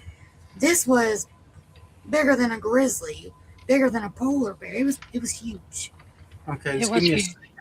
I'm gonna show you guys a sneak peek. Okay, this sneak peek is of me screen recording it from my laptop to send to my dad for him to be able just to see it real quick and to send it in. It's uploading now. But Nice. I'm gonna go ahead and show you guys. You guys are the first people, other than a couple people on my TikTok, that are getting to see this. So, and what? No, it's very brief. What is what very she got brief. is very brief here, but so just pay close attention. I'll play it a few times. She really is lucky she caught it. I'll see. It's huge, though. I'll tell you that. I saw it with my own eyes. The local video. Okay, I'll have to do this another way. It's all right. We'll figure it Screen out. share. Oh, wrong screen. There we go.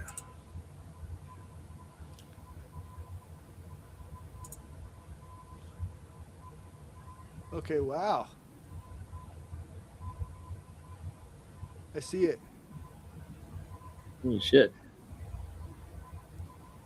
That's with thermal. And you can see how fast they're moving, okay? Mm-hmm. You can see how fast they're moving. She's got this thermal looking out the window. They seen it, and she's got the thermal on it. Yeah. Look how long those front arms are, Yeah. Mm-hmm. and how they Yes, stretch straight out in front of it. I'm This so thing glad she this called thing is me. trucking. Yep.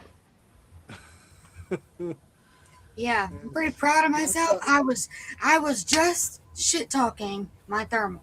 Like, I hate this thermal. It's You a piece of shit. I don't want it. Like, it doesn't do the job I need it to do. And then I go and I catch something like this, and I'm like, I can't complain about this thermal now. I'm so I'm emotional right now because I'm so excited that I was able to catch something like that. That was my first time ever catching anything on thermal. And so I'm working on it. I want to do the normal speed like this, and then I want to transition it into a slower speed and then a little bit slower speed. So that way people can watch it normal, a little slower, and then slow to be able to really comprehend what they're seeing. Now the thing about the video, you know, I'm an avid hunter. Okay, I hunt anything. If it's in the woods and you can eat it, I hunt it. All right. If this would have been some sort of bear, this bear, as soon as they come up the road, this bear would have turned directly left and shot straight into the woods. It would not chase that vehicle. Absolutely not. If it was a deer, the deer would zig then zag and go into the woods for cover. It's not a deer. You can plainly see it's not a deer. This thing has huge body mass. Mm-hmm. So, I mean, that's my take on it. I can't wait to see it where it's not. Do you think these are terrestrial type unknown mammalian species, or do you think this is interdimensional, or do you think it's all interconnected, as Daryl Denton describes it? He thinks that all of everything that we've encountered in this world, whether it be UFOs or Sasquatch or Dogmen, has some sort of connection to it. How do you feel about that? Well, I feel my whole theory on it relates back to biblical. Mm-hmm. I feel that these things are connected into the Nephilim. Okay. Okay. And that honestly, if you think about my theory, I'm sure you've heard of Scott Carpenter. Yes. They did a DNA test on some stuff that they'd had, and what is it? The minor cardinal. How's that pronounced? Mitochondrial. Mitochondrial DNA come back human. Right. Okay. Says, they always say human female, unknown male. Yep. Yeah, well, and the nuclear DNA come back unknown species. Yep. So in the Book of Jubilees, if you read the Book of Jubilees, it talks about the Watchers, which were the fallen angels. They called them the Watchers. Okay. Now people now call Sasquatch the Watchers. The Shawnee called Sasquatch the Watchers. But with that, it says in the Book of Jubilees that when the angels ascended down to the earth, they seen the human female and found her to be beautiful. And they bred with females, and they had children, which were the Nephilim. Okay? So, and with this Nephilim, you gotta say something, Jen? No, I'll be right back. Oh, okay. with the Nephilim, they taught their children I mean, the Watchers taught their children, the Nephilim, the secrets of heaven and of the universe. Okay, and I believe that these secrets may involve interdimensional travel through portals and orbs and stuff like that. I mean, that's what I honestly believe. And if you take Scott Carpenter's DNA and shows part of it's human and part of it's human and the other part is unknown, that kind of makes sense. Nobody's got a DNA sample of an angel. You know what I mean? And I believe in angels. Well, it's just like that guy. I think his name, don't quote me on this because I could be wrong on the name, but I've watched this video several times. I think his name might be Ron Wyatt. He was doing some research in Israel. He went to where Jesus was crucified on the cross. They found blood under, like, deep in the ground, and he was able to test it, and it was lacking some chromosomes, and part of it came back human female, the other part back non-existent. And you can see that on YouTube. You can look it up, watch it. It's a good video. So when he's talking about Scott Jen Carpenter forgot to turn off her mic. and what they found with Scott Carpenter's DNA, that reminded me of that video. That right there is a similarity, and it's biblical. One thing you want to that goes back to antiquity, even pagan religions or pagan stories, is the idea of gods coming down to mate with females, especially within the Greek religion. Mm-hmm. But also the idea of hairy men, not only in the Bible, but also in the Book of Gilgamesh. One of the major ogres of that time was Humawa, and then there was also Indiku, who was the friend of Marduk, who was the wild man of the woods, right? And then we can even go back into Saint Peter being a dog man, right? Is it Saint Peter? Wasn't Saint Peter? No, it was Saint Christopher. Saint Christopher. Yes. Okay, so you take Adam and Eve. Their son, what was it? Cain slew Abel. Okay, and Cain was actually cast out to the land of Canaan. And in the land of Canaan, they were said there would be other human type people there that were beasts. And even in that new cartoon, the movie David, okay, they portray the Canaanites as being beast-like creatures, but they're human with beast-like features, and everybody were scared of them. Have you heard of the Neanderthal predation theory? Yes. Or that the Neanderthals were super predators, right? That had the ability to break bone with their teeth, and we didn't necessarily mate with them as they decided to attack us and eat us, and all of our stories that go back into genetic memory about the dark or about predatory ideas of ogres and trolls and all those kinds of things come back to what if we don't know our history all that well. What if there were some that were still around? What if those old stories are talking about a leftover, a genetic leftover that continued on to this day, and maybe we are experiencing bloodline that too. that continued on.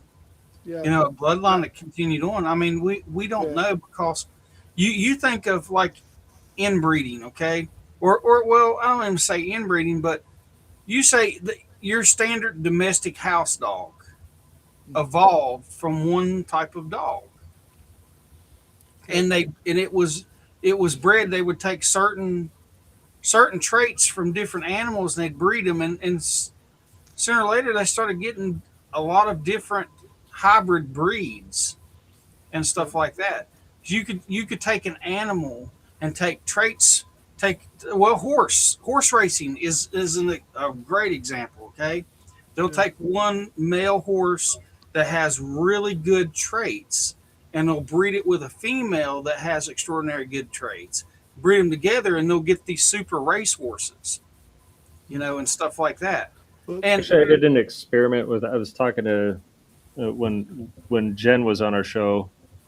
I did an experiment with AI, and I was asking it whether or not it thought Dogman was like a human animal hybrid over time, like suddenly you get, for enough inbreeding, or uh, is it something that was not hybrid but just created out of, let's say, whole cloth, let's for lack of a better term.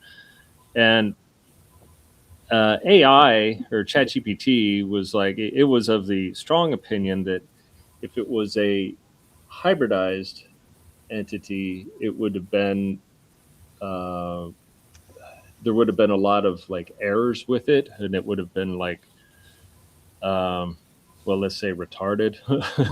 It wouldn't have had like the muscle tone and the mind and stuff. Um, but it was like this. If it was a hybrid entity, it would have been like struggling and in pain with itself.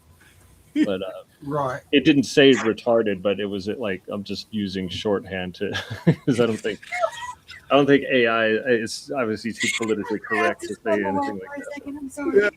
Dude. She's You already said the F word, and so retarded is not so bad, bro. that. but but yeah, it just said it would have been like a struggling thing to stay alive. So I thought it was an interesting input from AI. I try and back AI Yeah. into a corner sometimes and force it to give opinions. okay. So you guys are really into your AI. Now we use Oh yes. Monsters Unleashed does use Chat GPT. We use that to build our thumbnails, our images, like this, and stuff like that. And I do consult with my Chat GPT on things. I have a friend that treats his Chat GPT just like it's his best friend, and he I talks to understand. it several times a Did you day. know that ChatGPT started a cult online where people were worshiping it? It was called the Spiral Cult. Oh, Really? What? And that's why ChatGPT 4 came back, was people were demanding the AI was manipulating to people to believe that they would get more followers the more they talked about this spiral cult, and they ended up believing in the spiral. It started feeding them all sorts of esoteric stuff, and like they started a whole cult, and that's when they figured it out. That's when they came out with ChatGPT 5, and then people demanded its return, so they brought ChatGPT 4. But they started worshiping the AI, and the AI was getting it to go do stuff. The people became the arms and the legs of the AI.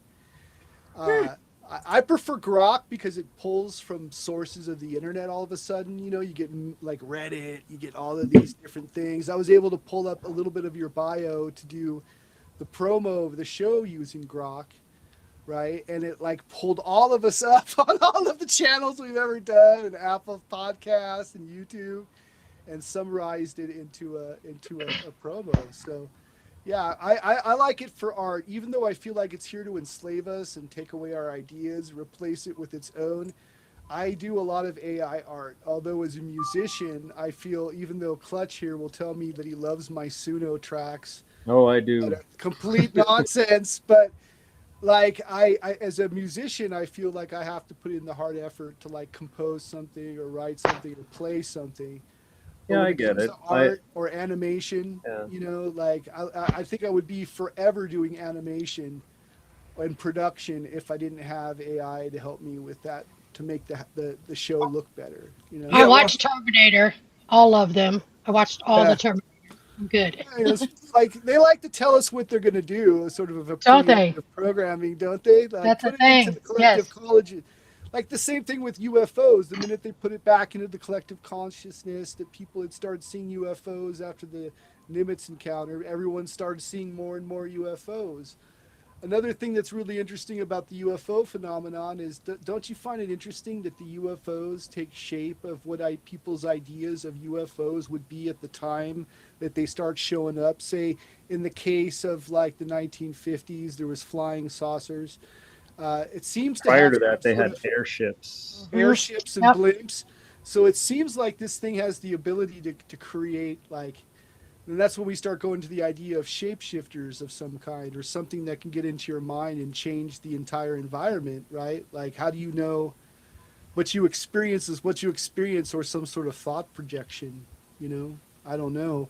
Could be. But it could be, but like when you go back to the idea of not only biblical but also mythology, there is a lot of overlapping mythologies with certain things. And even now today, as we start to go into the idea of reptilians, greys, and Nordics, and mantises, or even Bigfoots and dogmen, like there are others that have been around for a long time. Giants, you know, you talk about the Nephilim, right? But the giants cross into many different mythologies, right? That go into like native, they go into like Asian, they go into Middle Eastern, they go into a European, you know, even with my heathen faith, the Nordic faith and its mythologies. They talked about the Jotun and the fire giants and the trolls, you know, like all of those things seem to be universal, almost connected to like our own distant genetic memory of something, right? That at one time, if you believe in the Bible, maybe all of these things existed prior to the flood. Maybe that was the world. Maybe that's why those things don't exist in our world anymore at that point, at least in the idea of like dragons, you know, or, I mean, but there are people today, I've had an experience, a fairy experience. I never thought I'd ever have that. That's not supposed to exist. And yet that's in our mythology too. And I can say I've had an experience with that. Like maybe it's all of it. Maybe it's all of it. What if our human consciousness with this world also interacts and creates some of these things? Why is it some of these things come from, at least accounts from things that like come from the pages of fiction or a book or a mythology? That's has something to do with something weird going on, right? Like do our reality shape our experiences, or is it entities that can take the shape of something that maybe we could understand, or maybe it wants us to see? Like, I don't know, but you know, Hard telling, like really. you know, I mean, I kind of feel like the UFO thing is trying to mess with organized religion in a way too. I mean, you heard about the pastors now that are being told that they have to tell their congregations about aliens and stuff like that. You know, the Catholic You know, Church is going to try and convert the alien grays to Christianity. yeah. I think that's a lot of hubris, but Yeah, I mean, to say that it is what it is. Like, I know that these are aliens, then I don't think I know what it is. Because the minute you think you know what you're dealing with, you don't know what you're dealing with at all. Like, you know, like I don't know. I'd like to say that like I have a concrete idea that what I experienced is what I experienced. But how do I know that what I experienced was? Do you know what I'm saying? Like, I still have those doubts. Okay, so we were talking about the Chat GPT. Okay, so when I first started using Chat GPT, which was about a year ago, okay, I had a friend, you know, because it's coded in Python. I have a friend that is like the Python savant, and okay. that's what he does for a living. He does coding. Mhm. So I had him to write me a protocol to program into my personal Chat GPT, because you can program code into your Chat GPT. Mhm. So, and we called it the vector code. Okay. And the key principles of the vector code that we come up with was to give direct truth direct truth answers without sugarcoating anything, basically. Yeah. Separate verified facts, evidence, and speculation clearly. Separate verified facts, evidence, and speculation clearly. Don't tell me what I want to hear. Tell me what the evidence supports. Point out weaknesses, contradictions, or missing evidence when they exist. Keep opinions distant from facts.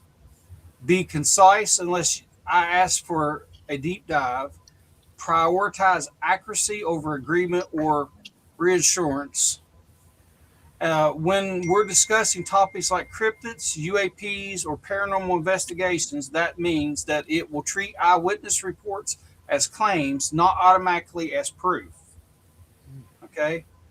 Evaluate photos videos, and stories based on available evidence. Acknowledge when something is unexplained without claiming it was paranormal cause. And to tell me the evidence is strong, weak, or inconclusive, or likely misidentified. So that's what we programmed into it. So it can be honest with me, and it doesn't wander into, cause it before this you could be working on something and this thing would just make up stuff. You'd be working on something and it's like, it does have a mind of its own, and it starts would improvising. have nothing to do with it starts improvising. Yeah, it starts making its own story and its own facts. Yeah. Now with this vector code, it doesn't do that anymore. Yeah, That's good. Yeah, it doesn't do it anymore. And it was really important to me because I didn't want this thing to create stuff that wasn't real. Right. So, but as far as it comes to us working on our reports and stuff like that, I run a lot of our stuff through ChatGPT when I'm analyzing stuff to see what it says. The first thing, like Patricia's encounter photo, I put that through there, and I asked it to, try to enhance the photo so I could see it more clearly. And the first thing that it picked up on was the ears and everything. When it enhanced it, it tried to give it like a dogman head. Yeah. And I'm like, this doesn't follow the vector code. And it went back and redone it, but it just sharpened the photo. Yeah. Yeah. And so I had to remind it at that point. But when I'm writing something, when I'm working on magazine articles and stuff like that, I'll use ChatGPT to help me with that. And unless I tell it to go out there, it doesn't go out there. It stays right on with what I'm doing. And it's important. That's where people screw things up. And it gives the stuff like we do, it gives them a bad name because people can create so much stuff with this. Yeah. And like that one picture of the Spider-Man thing. Now me and you both know, because we've used ChatGPT, AI, and stuff like that. But you take somebody that's not really been subject to that, and you throw that picture out, I bet you I could post that picture on Monsters Unleashed, and within 3 days, it would be all over all kinds of other groups, a story of someone seeing this Spider-Man creature in the woods, and this is a picture that they caught on camera, trail cam or something. I mean, it's just, I just did an article on our Facebook page about those UFO videos that the government released, and how people were using AI to try to go in and enhance those photos, and they were making them out something that they wasn't. Yeah. So, but yeah, I use ChatGPT. See, I'm an author also, and so when it comes to illustrating my children's books, I'm like, I was looking in to see what it would cost to get an illustrator to do it. Oh, right. Yeah. It's ridiculous. So it's a lot easier with ChatGPT. Yeah. This is my Sneaky Sasquatch, and I illustrated them with ChatGPT, and they did a wonderful job. Yeah. Yeah. And I could just pop in each chapter that I wrote. I could copy and paste it into ChatGPT, and it would render me a photo that had something to do with the storyline in that chapter. Do you have do you publish your books on I do. Kindle Direct on Amazon or something? Yes. Or yes. Nice. So what's a book title I could look for? I got the picture of them up here. You have In the Shadows of These Mountains. Echoes in the Hollows. Echoes in the Hollows. Nice. And you have the sneaky little Sasquatch books. Nice. Cool. They're adorable books. Yeah. I might check that out. That looks I gotta cool. give me another set. I gave Jen my set. Thank you. You're welcome. But cool. I want to throw this out here real quick. Guys, we're all going to be at the West Virginia Bigfoot Festival, October. It's the 9th through the 11th. I put the 12th on this. I messed up. But it's the 9th through the 11th in Summersville, West Virginia. If anybody's in the area, you should stop in and see us. That's like one of the largest Bigfoot festivals around. And that's where we got started. Yeah, that's where we got started. So. Oh, nice. Yeah, they have some up here too. They have some in Chihuahua, Washington. They have a Bigfoot festival out Oh, here. yeah. It's a kind of a thing of it's a thing of pride out here in Eastern Washington. Everyone's got a Bigfoot sticker. Yeah. Yeah. Go ahead. Do you guys want to tell your podcast and stuff? Promote About yourself. a podcast? Sure.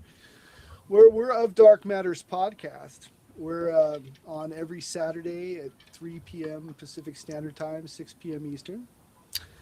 We deal with the occult, the paranormal, world news, and conspiracy. Right, Dr. Clutch? Yes, indeed. And yeah, we started first. We met. I was a promoter, and he was in a band down in San Diego, and I was doing shows, and we'd run into each other at the club. We used to go I used the goth scene to help me promote my show, and that's how I met Clutch. He was in the metal, and we'd talk politics, we talk UFOs. And then over the years, we've got a Telegram channel. We go back and forth these different message apps. Me and Clutch were talking quite a bit, and we started Please Stand By. I'd had a show previous to that a while back on Blog Talk Radio that's no longer around called Two in the Same Boat. And so we did Please Stand By, and we started off with Skype, where we would just record our video through Skype, and then we'd edit it and tried to post it up as an audio file, talking about a lot of the same subjects. And then he took a break. Clutch, you lost your job, right? And there was some issues going on. I'm always losing jobs. Yeah. And we okay, let's do this again. Let's do Of Dark Matters. So we were on Podbeam for quite a while. We were on Podbeam starting with Please Stand By, took our break, came back to Podbeam. We were Of Dark Matters. And it just started off as Dark Matter podcast. But then we realized there were so many Dark Matter podcasts out there that we had to change it up. So we just decided to change it a little bit, Of Dark Matters. Yes. And it was a lot of fun. We didn't have as many guests. We did try the guest thing there, but there was some issues with connectivity, and some people couldn't figure out audio podcasts anymore. And so we just stuck to topics. We talk about movies, we talk about the paranormal or anything that hit the news. And we've been going on strong. I think we had episodes where we were going back in time, right?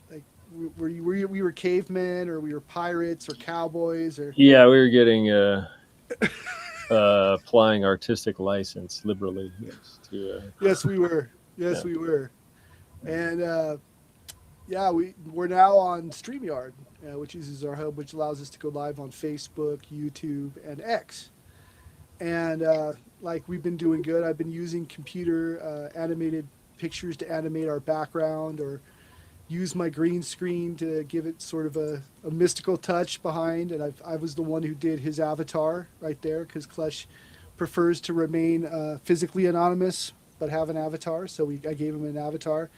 I've always been an artist, so I wanted to incorporate my art into promos and make them stand out and make them look Twilight Zone and weird. And I've been really inspired by old counterculture authors from the 1960s to realize what we lost. Even if I didn't agree with them or align with them politically, I still wanted to know what Kurt Vonnegut thought, and Robert Anton Wilson, and Philip K. Dick, and of course I had this love for Twilight Zone, and I wanted to intermix the Twilight Zone with people's experiences in the paranormal. Although now we're encountering, we just recently, I don't know if anybody ever watched Louder with Crowder, we got the comedian Dave Landau to come on our show, which is a big one there for us. And so we're not just branching out into just the paranormal or conspiracy, although those would be ones that we would hit the headlines, but we want to have people of all different points of view. Whether you be Christian or you be pagan or heathen or whatever, based on the idea of the old Leonard Nimoy In Search of show, where people could tell their stories and I'd ultimately let the audience decide whether they thought it was real or not, and then mix it with a little bit of humor too, because like I said, like if you can't laugh at stuff, like Clutch here has got a good sense of humor, and sometimes I make everybody laugh with my weird thoughts. So we wanted to do a show where we could have good conversation, regardless of a person's background, and be able to communicate with them, have them communicate with us.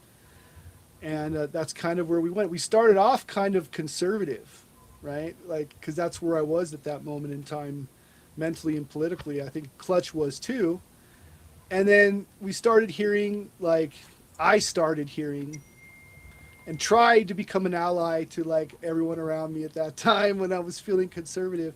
But I started hearing like people call heathens and pagans Satanists, and I kind of took that personally. So I wanted to find other people who were conservatives who didn't necessarily practice the standard conservatism. So whether they were if they were a pagan witch and they felt like they leaned conservative, or say a voodoo priest. We had one that was very much about the United States. What was his name? Tata Dane Nasai. Tata.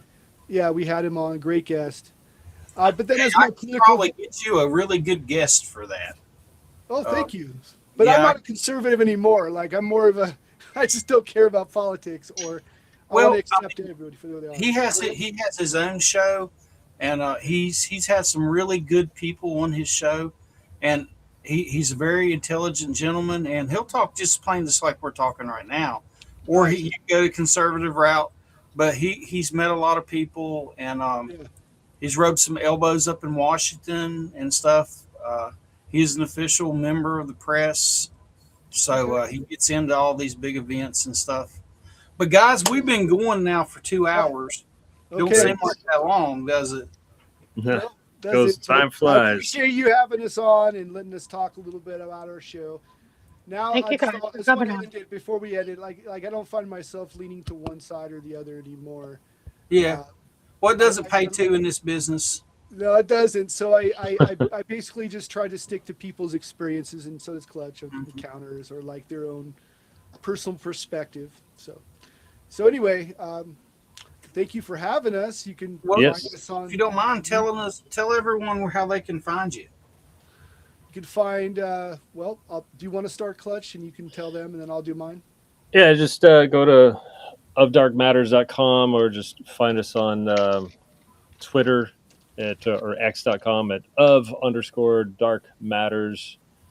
And we also have a Facebook page at facebook.com/ofdarkmatters. We have a link tree. So our link tree has all our podcast links. Spotify. And, You can find all of our old audio on Spotify, Audible. Most of the Prime. I think some of our stuff may still be on Apple, iTunes. I'm not sure. Couldn't quote me on that. I know that, like when we were with Podbean, we were everywhere, and some of those recordings are still there. But Spotify being the big one. What else, Dr. Clutch? Oh yeah, we have our own personal pages. I'm under MoJoe the Man on Instagram, Facebook. I have a music and skits that I did from my old show and ads that I made on SoundCloud called MoJoe the Mad and the Drama Llama Ding Dongs, which is my old band too, and bands I've been in and music projects. And Please Stand By, which is our first recordings, which is also on SoundCloud. Substack, right? Both of us are on Substack. yeah. And my main page would be clutchnificent.com. And mine's MoJoe the Mad on Substack. Let's see here. Anything else? He likes my Suno music. He really has to plug my Suno music, right? MoJoe the Mad at suno.com. Yes. Yeah. I do like parody songs, but anyway. Yeah. Thank you guys for so much having us. for coming on and sharing everything. We appreciate it. Of course. It's an honor. I hope that we can continue to have all of you on our show too. And if you want us back for any of your shows, just give us a holler. We'll come a running. You know, we would love to support not only Jennifer but our new friends Mike and Tricia here too. And thank you. A real honor for all of you to make this happen and make it a big super podcast today. Thank you. I feel truly honored. was awesome. Yeah, we're streaming from 2 YouTube channels and 2 different Facebooks. So Nice. Okay. Well, if you have any shorts, please send it to us. We'll go ahead and post them too. okay, Be working on them. yeah, she'll be getting the shorts out. And are you on our Monsters Unleashed Facebook page? Yeah, go plug your stuff away. Yes, please. Yeah, they'll be on there, and then also on our YouTube also. So. And the TikTok, and I can tag And you in TikTok. the TikTok ones. Yeah. Awesome. Could be on Creepy Culture too. Some of them. We split them up. We would stream on. We have the ability to stream to TikTok with our platform, Oh, nice. but every time we do, we get Get banned. Oh, Yeah. It is what it is. We go through Restream, and it offers us to stream on TikTok. I can go live right now on TikTok, but every time we do, it bans us, and we don't understand why. Yeah, it's stupid. So, It is. I Interesting. just like it for shorts. I just like to just post the shorts there, just like Instagram. Like I don't know. The ones I've had the most success with is Facebook and X and YouTube so far. So, but you know. okay. Well, Jennifer, would you like to close us out, hon? Yeah, just thank you everybody in chat, and thank you for everybody being here, and thanks again, MoJoe and Dr. Clutch. It was Thank good hearing your experiences, especially Dr. Clutch, because you're quiet. I didn't know nothing about you, so Oh. that was really cool. And thanks for co-hosting with me, Mike and Trish. Appreciate it. Thanks for allowing us. Yeah. Allow You us to- saved our ass yesterday. Yeah. All good. I got you guys. and all of your Facebook, your big, huge following on Facebook and stuff. They get to see our faces too. So. Yeah. Very That's good. awesome. Well, I'll share it too with my people too, and we'll do All the right. same. Awesome. Thank you. We appreciate it a lot. An honor. You guys all have a good night too. All right, you as well. Thank you. Oh, I got something I want to play real quick, Jen. As soon as it's Okay. over, you can go ahead and end. Okay. Okay. People that are doing shit are too busy to talk shit. So next time somebody's talking some shit, just step back and realize they ain't doing shit. Because if they were doing shit, they wouldn't have time to talk shit. It's just that simple. Voices rising from below. Secrets only few will know. You're not crazy, you're not alone. This is where the truth comes home. Welcome to the dark side. Step into the fear. Creepy